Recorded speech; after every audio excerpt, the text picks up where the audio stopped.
Had a little glitch there. I don't know if you caught it or not, but this is the conclusion of All the World's a Psyop. And it is. All the World's a Psyop. We have this whole thing going on with San Bernardino.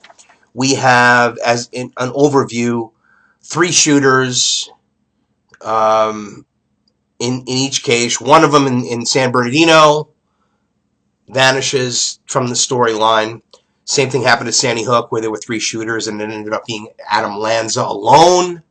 That's the narrative, because what happens is the real world event occurs, and they deal with it, and they modify it because it's not fitting the script, the Hollywood script, literally. I mean, I'm sure the most prestigious and high Masonic screenwriters in Hollywood are all paid tons and tons of money to concoct these schemes, because let's face it, Hollywood gives us the predictive programming in all these movies years before.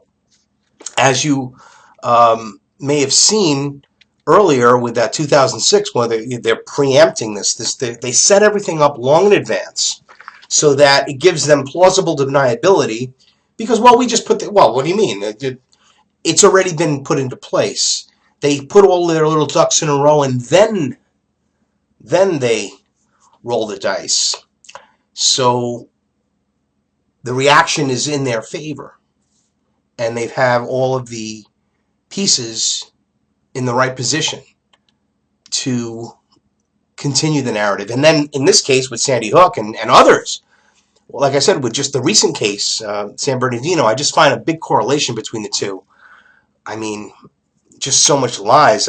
Adam Lanza, the woman,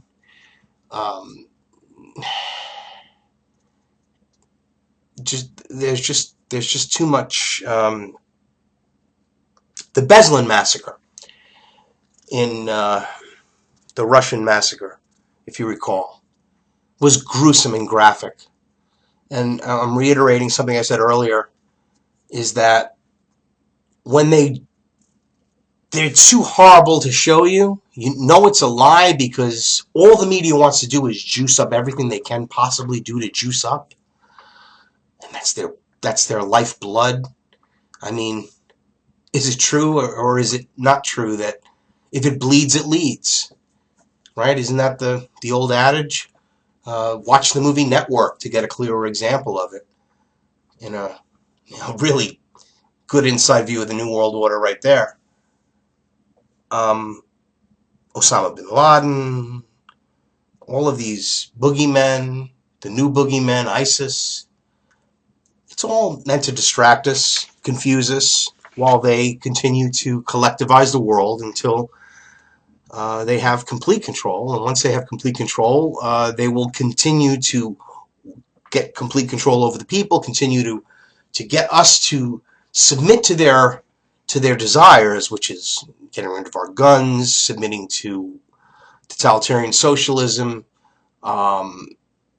willingly. And it's working.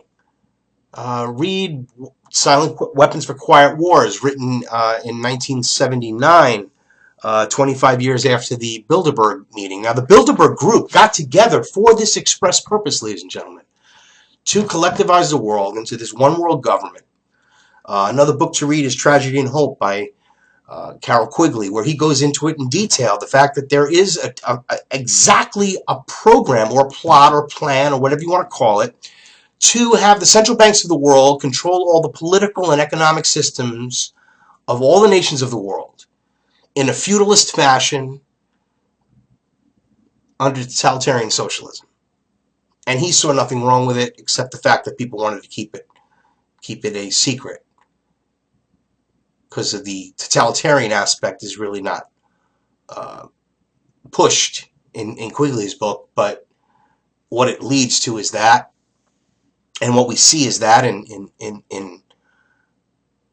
coming down the pike. They're forcing us to buy health insurance. What are they going to force us to buy next? Use your critical thinking, something that they don't promote.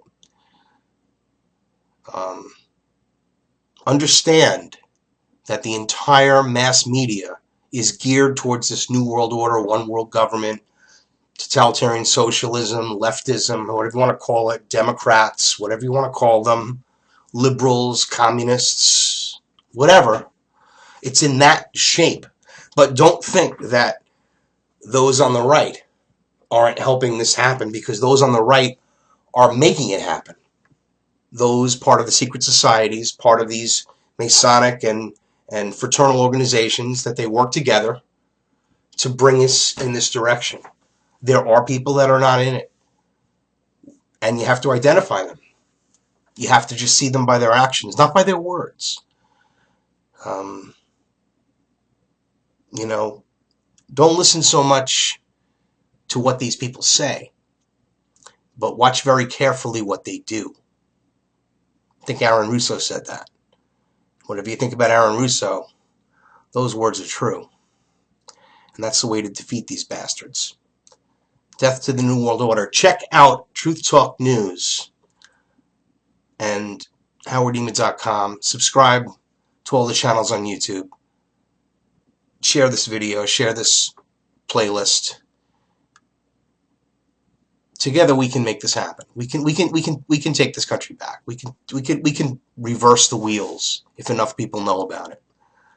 Because we have to be planned. We have to prepare for ourselves. I mean, I hope that you are smart enough to be armed and have, many rounds of ammunition, have some supplies in case you need them.